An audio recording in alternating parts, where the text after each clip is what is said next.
नमस्कार दोस्तों, मैं एक बार फिर से आपके मध्य उपस्थित हूँ। इस बार दिवाली की तिथि से संबंधित जानकारी लेकर के कई जगह कई टीवी चैनलों पे ये देखा और सुना जा रहा है कि दिवाली इस बार 2 दिन है। ये बात ना तो पूरी तरह से सही है और ना ही पूरी तरह से गलत है। अब वो क्यों सही और गलत नहीं है, क्या सही तिथि है, कौन से लग्न में माँ लक्ष्मी की पूजा की जाती है, हर एक चीज़ की जानकारी आपको दी जाएगी। सबसे पहले आप ये देख लीजिए कि दिवाली यानी कि अमावस्या की तिथि किस दिन लग रही है। अमावस्या की तिथि, स्थिर लग्न और साथ ही साथ प्रदोष काल, ये 3 चीज़ों का बहुत महत्व होता है ये तय करने में कि हम माँ लक्ष्मी की पूजा किस दिन करेंगे, अर्थात दिवाली किस दिन मनाएंगे। और इस बार 2 दिन दिवाली की तिथि बताने के पीछे की वजह क्या है वो भी आपको बताई जाएगी। सबसे पहले आप लिख लीजिए, अमावस्या की तिथि प्रारंभ हो रही है 31 अक्टूबर गुरुवार के दिन दोपहर 3:52 से।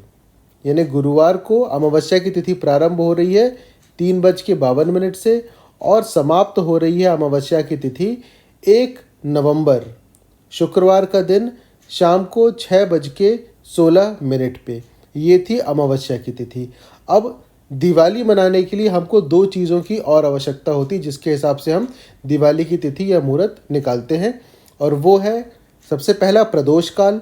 प्रदोष काल सूर्यास्त से 45 मिनट पहले का समय और सूर्यास्त के 45 मिनट बाद का समय, मतलब कि टोटल 1.5 घंटे का जो समय होता है, 45 मिनट सूर्यास्त के पहले का और 45 मिनट सूर्यास्त के बाद का, इसे हम प्रदोष काल मानते हैं। और सबसे बड़ी चीज़ होती है स्थिर लग्न। माँ लक्ष्मी की पूजा स्थिर लग्न में की जाती है दिवाली के समय, जिससे कि स्थायी लक्ष्मी का निवास आपके घर में होता है, आगमन आपके घर में होता है। तो स्थिर लग्न, वृषभ लग्न जो कि संध्या काल में उस दिन आ रहा है। स्थिर लग्न हालांकि और भी होते हैं, लेकिन संध्या काल में स्थिर लग्न यानी कि वृषभ लग्न जो है वो 31 अक्टूबर गुरुवार शाम को 6:22 से रात को 8:20 पे है। अब आप देखिए कि इसमें आपको अगर पूजा का मुहूर्त निकालना है तो आप कैसे निकाल सकते हैं। अमावस्या की तिथि तो अगले दिन तक है, इसलिए अमावस्या तो हमको पूरे समय मिलेगा। वृषभ लग्न जो है वो प्रारंभ हो रहा है 6:22 से रात को 8:20 तक, और साथ ही साथ हमको चाहिए प्रदोष काल। तो प्रदोष काल जो है वो सूर्यास्त के 45 मिनट बाद तक के रहेगा।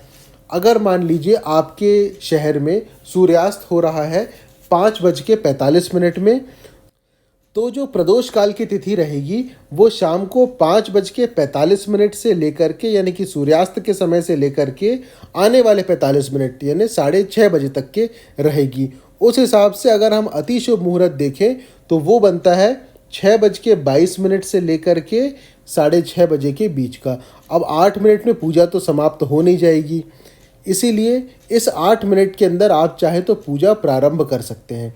इसका ये मतलब नहीं है कि 6:30 के बाद आप पूजा नहीं कर सकते, आप तब भी कर सकते हैं, क्योंकि स्थिर लग्न तब भी रहेगा रात को 8:20 तक। लेकिन अति शुभ लग्न के हिसाब से अगर हम देखें तो उसमें अमावस्या, प्रदोष काल और साथ ही साथ वृषभ लग्न यानी कि स्थिर लग्न तीनों ही सम्मिलित हो रहा है, और वो समय है 6:22 से 6:30 के बीच का।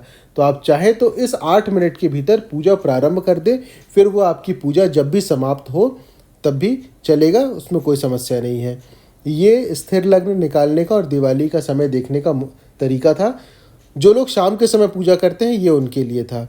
दिवाली का दिन इतना खास होता है कि इस दिन माँ काली की भी पूजा की जाती है, जो कि रात्रि के समय होती है। इसके अलावा रात्रि में भी माँ लक्ष्मी की पूजा की जाती है। निशित काल में माँ लक्ष्मी की विशेष पूजा की जाती है।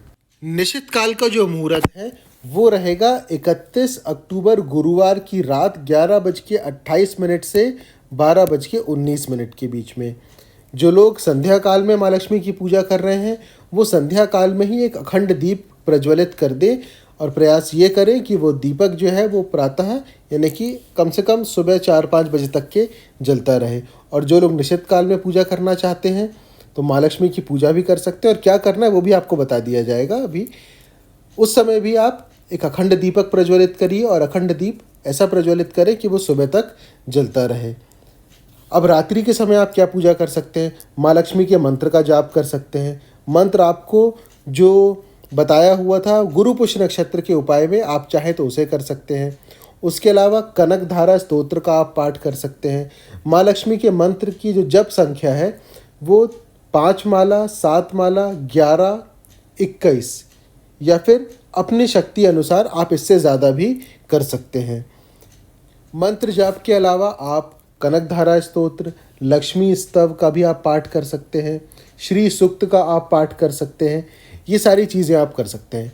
और जो उपाय गुरु पुष्य नक्षत्र के दिन आप लोगों ने किया था, जिसमें कि आप लोगों ने कटोरे में कुछ वस्तुएं रखी थी, चावल रखा था, कुछ गोमती चक्र रखे हुए थे, वो जो आपने अपने पूजा स्थान में स्थापित किया है, दिवाली के दिन भी उसकी पूजा अवश्य करें।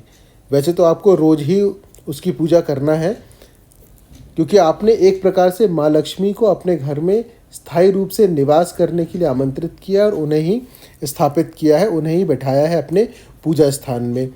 अब जो लोग दिवाली कह रहे हैं कि 1 तारीख को भी है, वो भी पूरी तरह से गलत नहीं है। इसलिए गलत नहीं है क्योंकि हमारे यहाँ पर उदया तिथि के समय यानी कि सूर्योदय के समय जो तिथि रहती है उसे ही माना जाता है। और जो अमावस्या की तिथि प्रारंभ हो रही है वो 31 अक्टूबर दोपहर यानी कि लगभग संध्या का ही समय हो रहा है, 3:52 से प्रारंभ हो रही है। और सूर्योदय के समय 31 तारीख को चतुर्दशी की तिथि चल रही है। इसी कारण से ये कहा जा रहा है कि दिवाली जो है कुछ लोग 31 को मान रहे हैं, कुछ 1 को मान रहे हैं, लेकिन माँ लक्ष्मी की पूजा करने का जो स्थिर समय है वो 31 तारीख को ही सही तरीके से आ पा रहा है। और जिनको रात के समय पूजा करना है, निश्चित काल की पूजा, वो भी 31 तारीख की रात को ही मिल रहा है। तो अमावस्या की तिथि अवश्य है 1 तारीख यानी कि 1 नवंबर को शाम को 6:16 तक, लेकिन उस समय आपको प्रदोष काल तो मिल जाएगा, अमावस्या की तिथि भी मिल जाएगी 6:16 तक, लेकिन स्थिर लग्न नहीं मिल रहा है, क्योंकि स्थिर लग्न 1 तारीख यानी कि 1 नवंबर को शाम को 6:18 से प्रारंभ हो रहा है।